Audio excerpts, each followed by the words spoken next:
बाबा, आज मेरो साथीको बर्थडे रे। ए। पैसा दिनुस् न त, केही गिफ्ट किनेर लिएर पैसा? जान्छु। ल 500। उहाँहरू कति धनी होइ बक्सिन्छ, कस्तो राम्रो घरमा बसी बक्सिन्छ, कस्तो गाडी चढी बक्सिन्छ। मान्छे धनी देखे कि खाइ बक्सिन्छ, गई बक्सिन्छ, चढी बक्सिन्छ, तर त्यो पैसा कसरी कमायो, त्यसको पछाडि के छ, केही मतलब छैन है। कसरी बिग्रियो हाम्रो समाज। अनि यो 500 मा चाहिँ के आउँछ र के किनेर लिएर जानु के बाबा? त्यसो भए नजाऊ न। तिम्रो साथीको बुवा र म एउटै अफिसको, म भन्दा जुनियर हो, तर उसले पैसा कसरी कमायो, के गरी कमायो सब थाहा छ मलाई। तर म त्यसरी कमाउन चाहन्न। हे हजुर जहिले यस्तै गर्नुहुन्छ के? बस्नु सेक्ले, गएँ म किन अख्तियार जाने र? मैले के गरेको छ र? के गर्नु भएको छ, के गर्नु भएको छैन उहाँ गएपछि थाहा हुन्छ। हिँड्नुहोस् न खुरुक्कन हामीसँग। ड्याडी के भो? ड्याडी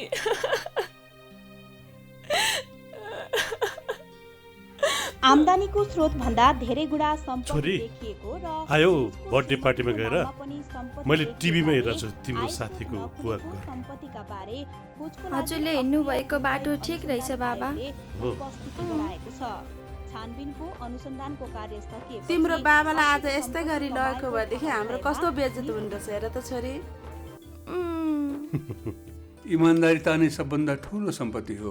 आफ्नो पदको दुरुपयोग नगरौँ।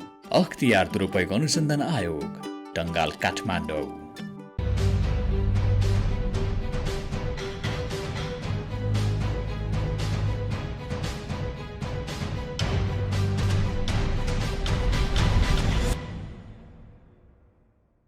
नमस्कार, कार्यक्रम सुशासन सवालको नयाँ अङ्कमा यहाँहरूलाई हार्दिक स्वागत छ।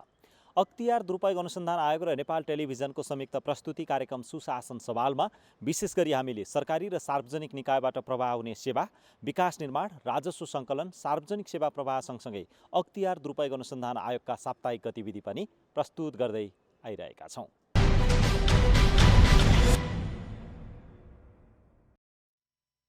अख्तियार दुरुपयोग अनुसन्धान आयोगले वैदेशिक रोजगार कार्यालय ताहाचल काठमाडौँका नायब सुब्बा दुर्गा प्रसाद पोखरेल र बिचौलिया खेम प्रसाद काफ्लेलाई 21,000 घुस रकमसहित नियन्त्रणमा लिएको छ। मिति 2078 साल कार्तिक 17 गते वैदेशिक रोजगार कार्यालय ताहाचल काठमाडौँका नायब सुब्बा दुर्गा प्रसाद पोखरेलले वैदेशिक रोजगारीको सिलसिलामा श्रम स्वीकृति बनाउन आएका सेवाग्राहीहरूलाई काममा आलटाल गरी अनलाइन फर्म भर्ने बिचौलियासँग जानुपर्ने बाध्यता सिर्जना गरी बिचौलियाको काम गर्ने खेमप्रसाद काफ्ले मार्फत 21,000 घुस माग गरेको भन्ने सूचना एवं उजुरीका आधारमा अख्तियार दुरुपयोग अनुसन्धान आयोग टङ्गालबाट गएको टोलीले नायब सुब्बा दुर्गा प्रसाद पोखरेल र बिचौलिया खेमप्रसाद काफ्लेलाई सेवाग्राहीबाट 21,000 लिइसकेको अवस्थामा नियन्त्रणमा लिएर थप अनुसन्धान गरिरहेको आयोगले जारी गरेको विज्ञप्तिमा उल्लेख गरिएको छ।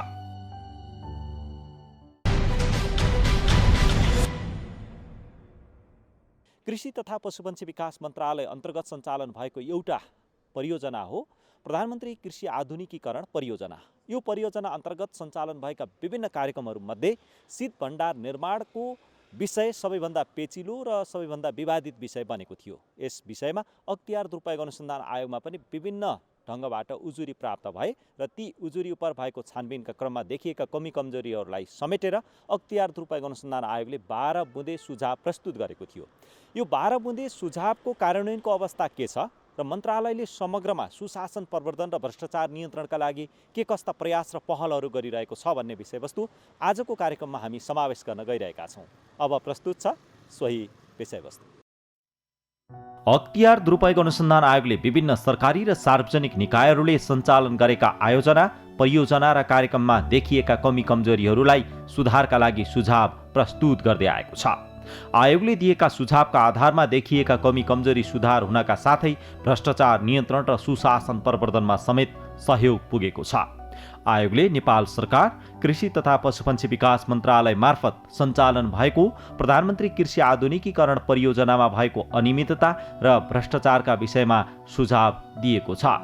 मन्त्रालयसँग सम्बन्धित उजुरी र आयोगले दिएका सुझावहरूको जतिसक्दो छिटो सुनवाई गर्ने गरी संयन्त्र निर्माण गरी काम गर्दै आएको मन्त्रालयले जनाएको छ। प्रधानमन्त्री कृषि आधुनिकीकरण परियोजनामा देखिएका कमी कमजोरी सुधारका लागि मन्त्रालयले धेरै कुरामा सुधार गरेको जनाएको छ। त्यसैगरी यस कार्यक्रमको कार्यान्वयनको पद्धति र प्रक्रियामा नयाँ ढङ्गबाट सहकारी मार्फत समूह मार्फत अगाडि बढाउने गरी अहिले काम गर्दै आएको समेत मन्त्रालयले जानकारी दिएको छ। आयोगले दिएका सुझावहरूलाई मनन गर्दै मन्त्रालयले आफ्ना कामहरूलाई सुधार गर्दै सुशासन मैत्री र भ्रष्टाचार रहित बनाउँदै अगाडि बढेको समेत बताएको छ। अख्तियारबाट आएका हाम्रा जुन सुझावहरू हुन्छन् र उजुरी उप चाहिँ हामी चाहिँ तदारुकताका साथ हामी चाहिँ कुनै पनि समय आएकालाई चाहिँ तुरुन्त यो काम चाहिँ गर्छौँ र छानबिन गर्न लगाउँछौँ। अब विभागमा तत्का आयो भने विभाग सम्बन्धित विभागहरूलाई पठाइदिन्छौँ र मन्त्रालयले आफैले गर्नुपर्ने गम्भीरताको हिसाबले गर्नुपर्ने उजुरीहरू उप चाहिँ हामी तुरुन्त छानबिन स्थलगत छानबिन के कस्ता छन् प्रकृति अनुसारका छानबिनहरू गरेर हामीले चाहिँ तुरुन्त त्यसलाई चाहिँ के गर्न सकिन्छ, कारबाहीको दायरामा के हुन्छ, कस्तो छ त्यसको रिपोर्टिङ हामीले चाहिँ अख्तियारमा तुरुन्तै नै पठाउँछौँ र मन्त्रालयले मलाई लाग्छ कुनै पनि एउटा पनि हामीले चाहिँ होल्ड गरेर राख्ने र त्यो गर्दैनौँ। हामीले यसका कामहरू चाहिँ तुरुन्त पठाउने गरेका छौँ र अहिले त्यही कुराहरू इन्डिभिजुअल कृषकहरूले चाहिँ राम्रो गर्नु भएन भनेले हामीले सहकारी मार्फतहरू हाम्रा अनुदानका मोडालिटीहरू चेन्ज गरेका छौँ। त्यस्तै गरेर प्रधानमन्त्री कृषि आधुनिकीकरण परियोजनामा जुन विवादित अलिकति आइरहेको छ त्यहाँ पनि हामीले अब सहकारी मार्फत धेरै कामहरू गर्न चाहिँ व्यक्ति विशेष अथवा व्यक्ति कृषकलाई भन्दा त्यो कामहरू चाहिँ गरिरहेका छौँ। अब यसलाई विवादित रहित बनाउनलाई चाहिँ हामीले एक दुईचोटि हाम्रा कार्यविधिहरू चेन्ज गऱ्यौँ। त्यसपछिबाट प्रदेशको संलग्नता कसरी बढाउने, ज्ञान केन्द्रको संलग्नता कसरी बढाउने भनेर हामीले पकेटहरूलाई चाहिँ स्थानीय तहमा दियौँ। अनि त्यस्तै गरेर ब्लकहरूलाई चाहिँ हाम्रो उसले ज्ञान केन्द्रले सञ्चालन गर्दै आएको छ। यसरी गरेर स्थानीय तहबाट चाहिँ यो जनताका चाहिँ राम्रोसँग पुग्छ र त्यहाँबाट चाहिँ अझ बढी सेवा सुविधा दिन सकिन्छ भनेर हामीले चाहिँ प्रधानमन्त्री कृषि आधुनिकीकरण परियोजनालाई चाहिँ अलिकता भनौँ न राम्रोसँग यसको प्रतिफल लिनको लागि चाहिँ हामी काम गरिरहेका छौँ। कार्यविधि पनि हामीले चेन्ज गरिसकेका छौँ। अब शीत भण्डारकै कुरा गर्दाखेरि 10 वटामा हामीले 6 वटा चाहिँ हामीले तीलाई चाहिँ स्थगित गऱ्यौँ। उहाँहरूलाई चाहिँ हामीले गरेर 4 वटाको काम गर्नेमा 3टा पनि विवादित भएको छ। यो शीत भण्डार चाहिँ अब एउटा नौलो चिज पनि हामी भनौँ न नौलो प्रकृतिको टेक्निकल काम भएकोले पनि अब विवादित कुन प्रक्रियामा आएका छ ती प्रक्रियाहरूलाई चाहिँ हामीले त्यसलाई चाहिँ करेक्सन गर्नको लागि चाहिँ कार्यविधिहरू नै चेन्ज गर्दैछौँ। र अहिले पनि मन्त्रीज्यूले भनिराख्नु भएको छ कि प्रधानमन्त्री कृषि आधुनिकीकरण परियोजनालाई चाहिँ हामीले फेरि पुनः विचार गरेर, किनभने यो 5 वर्ष पनि पुगेको छ र यो स्वदेशी लगानीमा सुरु भएको परियोजना हो। यसलाई चाहिँ कसरी हुन्छ बढीभन्दा बढी प्रतिफल लिने र कृषिलाई आधुनिकीकरण र व्यवसायीकरणतिर जान सकिन्छ भनेर यसलाई चाहिँ उद्योगसँग टाइअप गर्न हामी कोसिस गरिरहेका छौँ। त्यो प्रतिफल लिनलाई चाहिँ फेरि हामी बसेर यसलाई अझ बढी सशक्त बनाउँदै लानेछौँ र अलिकता हामीले चाहिँ मोडालिटीहरू चेन्ज गरेकै छौँ। पहिला अख्तियारको 12 बुँदे जुन सुझाव आएको छ त्यसपछि चाहिँ हामीले भनौँ न अब यहाँ मात्रै नभनौँ प्रदेशहरूले दिँदा पनि जस्तो भनौँ न हामीले चाहिँ अब यो के अरे गार्ड हाउस, हाउस, क्यान्टिन यिनीहरूलाई चाहिँ दिँदैन, स्ट्रक्चरलाई मात्रै दिने, कोल्ड स्टोरको मेन स्ट्रक्चरलाई मात्रै दिने। अनि अब जुन इन्जिनियरिङ पोइन्ट अफ भ्यूले पनि आफूहरूले हेर्ने यी कामहरू चाहिँ अरूहरूले पनि भनौँ न 7 वटा प्रदेशमा मलाई लाग्छ हामी नै जाने भएकोले हामीले चाहिँ ती कार्यान्वयनको स्थितिमा चाहिँ लगेका छौँ र काम गरिसकेपछि अनुदान दिने, ठुला कोल्ड स्टोर भन्दा साना कोल्ड स्टोरलाई चाहिँ बढी फोकस गर्ने। अब यहाँ चाहिँ एउटा दुईटा कुराहरू जुन एस्टिमेट यो अनुदान होइन यसलाई चाहिँ कसरी हुन्छ हाम्रो पनि संलग्नता बढाएर गरिरहेका छौँ। यी चाहिँ भनौँ न अब EI वातावरण प्रभाव मूल्याङ्कनहरू ठुला कोल्ड स्टोरहरूको लागि चाहिँ ती पनि हामीले आवश्यकता अनुसार लिने गरेका छौँ।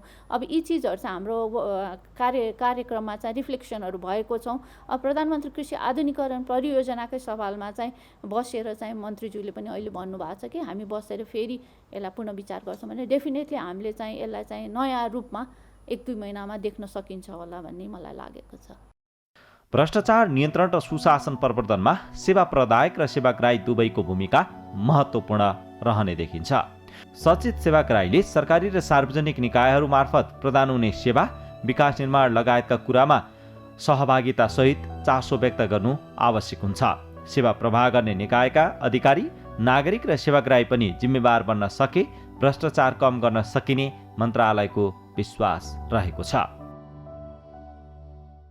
हामीले आफ्नो चाहिँ भनौँ न एउटा इमान्दारिता साथ प्रस्तुत हुनुपर्ने र गर्नुपर्ने हो। मैले चाहिँ के भन्छु भने कर्मचारीले पनि गर्नु पर्यो, अनि अब अहिलेको जमानामा आएर हामी सबै पढे लेखेका छौँ भने सेवाग्राहीको पनि त्यत्तिकै इमान्दारिता मैले चाहिँ देख्छु कि लगेर उहाँहरूले पनि अब राज्यको सम्पत्ति हो, मैले पाछु 65% किसानमध्ये हामीले कति कृषकलाई पुर्याउन सकेका छौँ, 5-10% भनेपछि उहाँहरूले सही सदुपयोग गरिदिनु भयो भने त आम जनताले आम कृषकले त्यसको फाइदा पाउनुहुन्छ होइन। अब यी कुराहरूलाई चाहिँ इमान्दारिता कुरा गर्दा त्यो त सबैले हामी आफ्नो इमान्दारितामा त बस्नै पर्छ, त्यो हामीले त्यो त हाम्रो नम्बर 1 चिजै हो। र अहिले भन्दाखेरि चाहिँ अब कति अब यो विशेष गरेर चाहिँ हामी अहिले मन्त्रालयमा चाहिँ यो अनुदानमा विवादित भएर आइरहेको छ, किनभने अब कृषिलाई संरक्षित नगरी पनि हुँदैन। कृषि पेसै यस्तो हो कि पहिला चाहिँ यस्तो थियो कि अनुदान भने चाहिँ दिनु हुँदैन भन्ने एउटा कन्सेप्ट थियो र त्यो अनुदान कृषिमा दिएन। तर पछिल्लो समयमा कृषिलाई यदि बचाउनु छ भने, आफ्नो उत्पादनलाई बढाउनु छ भने चाहिँ उत्पादन अनुदान नदिइकन कुनै पनि देशले चाहिँ यो गर्न सकेको छैन। त्यसले गर्दा हामी जब अनुदान दिन्छौँ, अनुदान दिएपछि अलिकता विवादित रूपमा आयौँ र यो विवादित किन आयो भन्दा चाहिँ मैले चाहिँ कृषि ऐन भएन, हामीले चाहिँ टेक्ने ठाउँ पनि नभएकोले अहिले चाहिँ हाम्रो मन्त्रालयले चाहिँ कृषि ऐन चाहिँ भर्खरै हामीले चाहिँ निर्माण गरेर चाहिँ तयारी अवस्थामा छ र त्यसलाई चाहिँ हामीले अब प्रक्रियामा अगाडि बढाउँदैछौँ। कृषि ऐन आइसकेपछि हाम्रो टेक्ने ठाउँ हुन्थ्यो, नत्र भने अब यो अनुदान दिँदा चाहिँ कहाँबाट गर्ने भन्दाखेरि चाहिँ यो अलिकति विवादित रूपमा चाहिँ आएर चाहिँ अलिक बढी उजुरीहरू, किनभने सेवाग्राहीले जब नपाएपछि पनि र पाउनेले पनि सही सदुपयोग नगरिदिँदाखेरि चाहिँ यो विवादित बनेको हो। अख्तियार दुरुपयोग अनुसन्धान आयोगले दिएका सुझावहरूले सरकारी र सार्वजनिक निकायबाट भएका कमी कमजोरी सुधारका लागि सहयोग पुग्ने गरेको छ। सबै कुरा सधैँ सही र ठिक हुन्छ भन्ने छैन।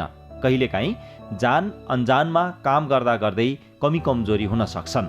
यी कुराहरूलाई मध्यनजर गर्दै गहन अध्ययन अनुसन्धानबाट अख्तियार दुरुपयोग अनुसन्धान आयोगले दिने सुझावले सबैलाई सही बाटोमा अगाडि बढ्न सहयोग पुगेको मन्त्रालयको भनाइरहेको छ। काम गर्ने दौरानमा कहिलेकाहीँ अब आयोगमा कुनै उजुरी पर्यो र त्यो सही उजुरी छ र त्यहाँबाट आएर हामीलाई चाहिँ सजेसन आउँछ भने चाहिँ हामीलाई चाहिँ त्यसले चाहिँ अर्को मार्गदर्शन दिन्छ र त्यो सही काम गर्नलाई प्रेरित गराउँछ होइन।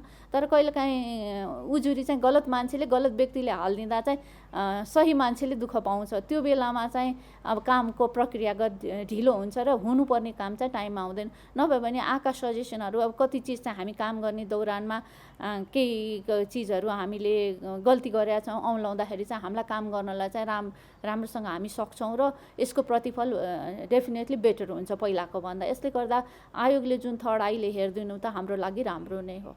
अख्तियार दुरुपयोग अनुसन्धान आयोगले प्रधानमन्त्री कृषि आधुनिकीकरण परियोजनाका बारेमा परेका उजुरी र आफ्नै अनुसन्धानबाट देखिएका कमी कमजोरी पहिल्याउँदै 12 बुँदे सुझाव दिएको थियो।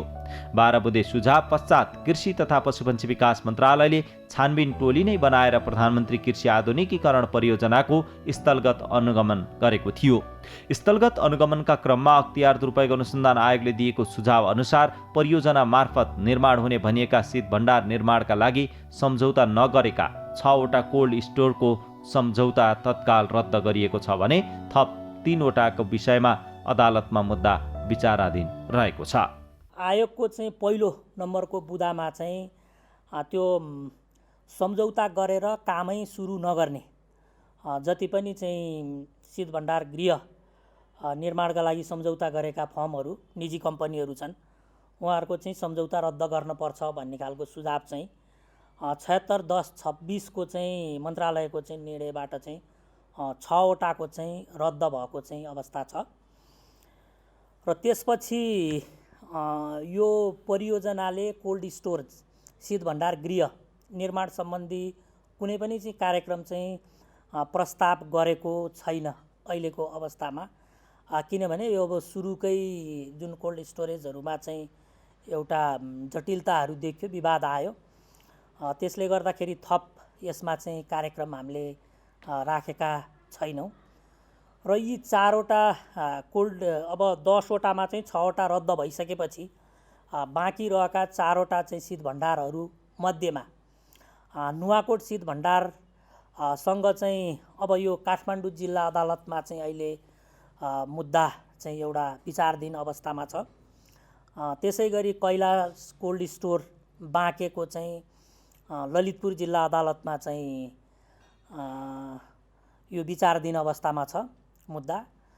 त्यसै गरी क्वालिटी कोल्ड स्टोरेज धादिङ को चाहिँ प्रारम्भिक वातावरणीय परीक्षण आई नै चाहिँ नभएको चाहिँ अवस्था भएको हुनाले उहाँहरूसँग अरू कारण भन्दा पनि यही कारणले मात्रै पनि हामी थप अगाडि बढ्न नसकिने किसिमको चाहिँ जटिलता छ यो क्वालिटी कोल्ड स्टोरेज धादिङको सन्दर्भमा। अख्तियार दुरुपयोग अनुसन्धान आयोगले दिएका सुझावमध्ये शीत भण्डार निर्माणको कार्यविधि निर्माणमा समेत कमजोरी देखिएको थियो। कार्यविधिमा देखिएको कमजोरीका कारण पनि शीत भण्डार निर्माणमा कमजोरी पाइएको हो। आयोगले सुझाव दिएसँगै कार्यविधि परिमार्जन भएको छ। शीत भण्डार निर्माणका क्रममा कार्यविधि निर्माणदेखि सम्झौता गर्ने समयसम्म सबै चरणमा कमी कमजोरी भेटिएको पाइएको छ। अख्तियार दुरुपयोग अनुसन्धान आयोगले दिएका सुझावहरूमा कतिपय सुझावहरूले गर्दाखेरि चाहिँ यसको थप तत्कालीन यो अवस्थामा चाहिँ कार्यान्वयनमा जान चाहिँ जटिलता देखिएको कुराहरू छन्। त्यसमा चाहिँ मैले एउटा दुईटा बुदालाई अलिकति प्रश्न पार्न चाहन्छु। जस्तो यो शीत भण्डार गृह स्थापना कार्यक्रम कार्यान्वयन कार्यविधि जुन छ हाम्रो माननीय मन्त्रीज्यू स्तरबाट स्वीकृत भएको कार्यविधि, यो कार्यविधि चाहिँ पूर्वाधार संरचनाको निर्माण तथा सञ्चालनमा निजी लगानी सम्बन्धी ऐन 2063 को चाहिँ 63 विपरीत चाहिँ कार्यविधि बनेको भनेर चाहिँ त्यसमा चाहिँ औल्याइएको अवस्था छ। र यो पूर्वाधार संरचनाको निर्माण तथा सञ्चालनमा निजी लगानी सम्बन्धी ऐनले निजी क्षेत्रलाई यस्तो किसिमको सहकार्य गर्दाखेरि 25% भन्दा बढी अनुदान दिन नसकिने किसिमको चाहिँ प्रावधान त्यहाँ छ त्यो ऐनमा भने हाम्रो कार्यविधिले चाहिँ अब 50% देखि 59-60% सम्म चाहिँ दिएको चाहिँ अवस्था छ। त्यसै गरी अख्तियार दुरुपयोग अनुसन्धान आयोगको सुझावमा मुख्य संरचना र मेसिनरी औजारहरूमा मात्रै दिन सकिने अनुदान भनिएकोमा हामीले अब सम्झौता गर्दाखेरि अब यो कम्पाउन्ड वाल त्यसपछि आवास अब यी विविध किसिमकामा पनि चाहिँ सम्झौता गरिसकेको अवस्था भएको हुनाले यी र यस्तै किसिमका जुन कुरा चाहिँ पहिला सम्झौता गरिसकियो तर अहिले आएर त्यो करेक्सन हुनलाई चाहिँ अलि जटिलता देखिएको अवस्थामा चाहिँ अब तत्काल यो कोल्ड स्टोरेजको विषयमा मन्त्रालयले अथवा त्योभन्दा माथिल्लो तहबाट एक खालको नीतिगत निर्णय नभइकन परियोजनाले मात्रै हाम्रो मौजुदा ऐन नियम र यो मूलत यो कार्यविधिमा टेकेर चाहिँ यो कार्यक्रमलाई चाहिँ अगाडि बढाउन नसकिएको र नसकिने अवस्था रहेको चाहिँ कुरा चाहिँ म यहाँ निवेदन गर्न चाहन्छु। आर्थिक वर्ष 2074-75 सुरु भएको प्रधानमन्त्री कृषि आधुनिकीकरण परियोजना मार्फत शीत भण्डार निर्माण गर्ने परियोजनामा देखिएका कमी कमजोरी सुधारका लागि आयोगले दिएका सुझाव सम्बोधन गर्न मन्त्रालयले विभिन्न समिति निर्माण गरे पनि मन्त्रालयमा फेरिरहने राजनीतिक र प्रशासनिक नेतृत्वका कारण केही समस्या देखिँदै आएको छ। हामीले तत्कालीन मन्त्रीज्यूहरू मान्य घनश्याम भुषाल, मान्य पद्मा कुमारी अर्याल ज्यूलाई पनि यो विषयमा यो अप्ठ्यारो फुकाउन कसरी सकिन्छ र अगाडि बढ्न कसरी सकिन्छ यो 12 बुँदे सुझाव कार्यान्वयन र यो परियोजनाको शीत भण्डार गृह निर्माण कार्यक्रम कार्यान्वयनको चाहिँ जुन जटिलता छ यसमा देखिएको चाहिँ कानुनी प्राविधिक र प्रक्रियागत जटिलताहरू जुन देखिया छ त्यसलाई कसरी फुकाउन सकिन्छ भनेर चाहिँ छलफल गरेका थियौँ र मन्त्रालयको तर्फबाट पनि केही प्रयासहरू मान्य मन्त्रीज्यू स्तरबाट श्रीमान सचिवज्यूहरू स्तरबाट चाहिँ भएकै हो। त्यति हुँदाहुँदै पनि मन्त्रालयको राजनीतिक र प्रशासनिक नेतृत्वको चाहिँ फेरबदल अलि छिटो फेरबदल भइरहेको सन्दर्भले पनि यो जटिलतालाई फुकाउने काममा चाहिँ ठोस निर्णय चाहिँ हुन नसकेको चाहिँ अवस्था छ। नेपालमा योजना छनौटदेखि कार्यान्वयनको अवस्थासम्म विभिन्न समस्याहरू देखिने गरेका छन्। योजना छनौट गर्नेदेखि कार्यान्वयन गर्ने अवस्थासम्म गहन अध्ययन र अनुसन्धान गरेर योजना तर्जुमा गर्दा त्यसको कार्यान्वयन र उपलब्धि अर्थपूर्ण रहने हुन्छ। यसका लागि योजना छनौट, आवश्यकता, प्राविधिक परीक्षण लगायतका कुरामा विशेष ध्यान दिन आवश्यक छ। यही कुरामा ध्यान दिन नसक्दा कृषि विकास मन्त्रालय मार्फत सञ्चालन भएको प्रधानमन्त्री कृषि आधुनिकीकरण परियोजना मार्फत भएका काममा कमी कमजोरी देखिएको मन्त्रालयका अधिकारीहरूको भनाइरहेको छ। पछिल्लो चरणमा हामीले अलिकति रसमा योजनाहरू तर्जुमा गर्दाखेरि त्यो कुराहरू प्रक्रिया पुरा गर्न सकेनौँ। जुन आयोजनाको साइकल हुन्छ त्यो साइकललाई पुरा नगर्दाखेरि एकैचोटि हामी कार्यान्वयनका योजनाहरू लिएर गयौँ। कार्यान्वयनका योजना लिएर जाँदा के भयो भने कतिपय योजनाहरू टेक्निकल फिजिबल नभएर फेल भए। त्यो अहिले पनि धेरै छ। हाम्रो पानी नभएको ठाउँ कुलो बनाएका छौँ हामीले, अर्थात् पोखरी नचाहिने ठाउँमा हामीले पोखरी बनाएका छौँ, या यस्तै सङ्कलन केन्द्र नचल्ने ठाउँमा सङ्कलन केन्द्र बनाए। यी हाम्रा कमजोरी रह्यो। हामीले प्रोजेक्ट आइडेन्टिफिकेसन, त्यसको फिजिबिलिटी स्टडीको टोटल पार्टलाई ल्याप्स गरिदियौँ, ओमिट गरिदियौँ र एकैचोटि कार्यान्वयनको पार्टमा गयौँ र कार्यान्वयनको पार्टमा जाँदाखेरि यसरी फेल भए। र अबको पार्ट भनेको हामीले हरेक योजनाहरूमा अहिले पनि कुरा गर्दाखेरि सम्भाव्यता अध्ययन नगरिकन सर्टेन लेभल अफ लगानीका माथिका योजनाहरूलाई प्रोजेक्ट साइकलको टोटल स्टेपहरू फलो नगरिकन अगाडि नबढाउँ भन्ने हो हाम्रो। त्यो चाहिँ प्राविधिक पाटो हो। तर प्राविधिक पाटोबाट हुँदाहुँदै पनि कतिपय सोसियल प्रेसर, पोलिटिकल प्रेसर, यी कुराहरूले हामीले प्रोजेक्ट आइडेन्टिफाई नभएका प्रोजेक्टहरू, एप्राइजल नभएका प्रोजेक्टहरू पनि एकैचोटि कार्यान्वयनमा जानुपर्ने अवस्था आउँदाखेरि ती प्रोजेक्टहरूमा हाम्रो कम्पिटेन्सी नभएको अवस्था, टेक्निकली फिजिबल नभएका अवस्थाहरू, अर्थात् त्यो सञ्चालन गर्ने समुदायको क्षमता नभएका अवस्थाहरू, यी रहँदाखेरि हामी कतै न कतै फेलियरको अर्थात् हाम्रा कमजोरीहरू, आम पब्लिकका गुनासाहरू रहिआएका हुन्। सरकारी र सार्वजनिक निकाय मार्फत सम्पादन हुने हरेक काममा नागरिकको सहभागिता र चासो आवश्यक छ। नागरिक र सेवाग्राही सँगसँगै सेवा प्रदायक निकायका अधिकारी जिम्मेवार बन्न सके सुशासन मैत्री सेवा र विकास निर्माण सम्भव छ।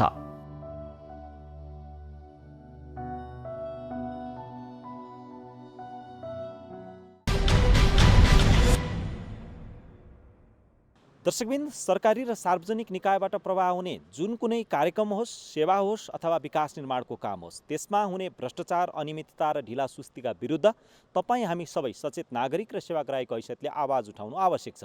जब तपाईँ हामी सबैले आवाज उठाउँछौँ, जिम्मेवार बन्छौँ, त्यस्तै गरेर सेवा प्रवाह गर्ने निकायमा बस्नेहरू पनि जिम्मेवार भएर सेवा प्रवाह गर्न थाल्नुहुन्छ र हामी पनि जिम्मेवार बन्न आवश्यक छ। सेवा लिने र दिने दुवै जिम्मेवार भयौँ र जवाफदेही भयो भने साँच्चीकै सुशासन मैत्री सेवा र विकास निर्माण सम्भव छ। हवस् त, आजका लागि कार्यक्रम सुशासन सवालको समय सकिसकेको छ। अर्को साता नयाँ विषयवस्तुका साथमा उपस्थित हुनेछौँ। तपाईँले यो कार्यक्रम नेपाल टेलिभिजनको वेबसाइट www.ntv.org.np, त्यस्तै गरेर मोबाइल एप्स, अख्तियार दुरुपयोग अनुसन्धान आयोगको फेसबुक पेज, युट्युब च्यानल र वेबसाइटमा पनि हेर्न सक्नुहुन्छ भन्दै अर्को सातासम्मका लागि हामी सबैलाई बिदा दिनुहोस्। जाँदा जाँदै यो एउटा सन्देशमूलक जानकारी यहाँहरूका लागि। हवस् त, नमस्कार।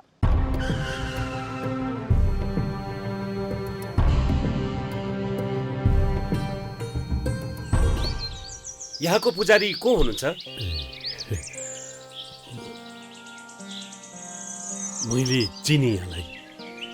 यो टिनको छाना फेरेर पित्तलको राख्ने, गजुरमा सुनको जलप राख्ने 4-5 करोड जति लाग्छ त्यो सब उहाँले दिबक्सिन्छ। तपाईँले ठेक्कामा निर्माण गर्नुभएको सरकारी भवनहरू चर्किसके, पुलहरू बन्दाबन्दै भत्किसके, सडकहरू बन्दाबन्दै खाल्टाखुल्टु भइसके, देशका संरचनाहरू पनि त यो मन्दिर जस्तै पवित्र हुन् नि। त्यसरी कमाएको पैसाले हामी यो मन्दिर बनाउन दिँदैनौँ। छ्या, कस्तो खालको टुप्प्या पुजारी रहेछ भने। जाउँ हामी पूजा गर्नु।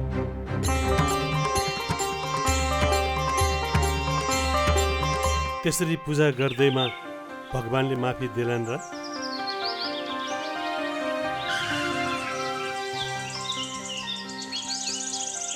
तपाईहरूलाई त मैले चिनिन नि। हामी अख्तियार दुरुपयोग अनुसन्धान आयोगबाट तपाईसँग केही कुरा सोध्नुपर्ने भएकोले तपाईँ हामीसँग हिँड्नुहोला। ए हजुर, दाइलाई फोन लगाइसौ। उता गएर कुरा गर्न मिल्छ, तपाईँ हामीसँग हिँड्नुहोस्।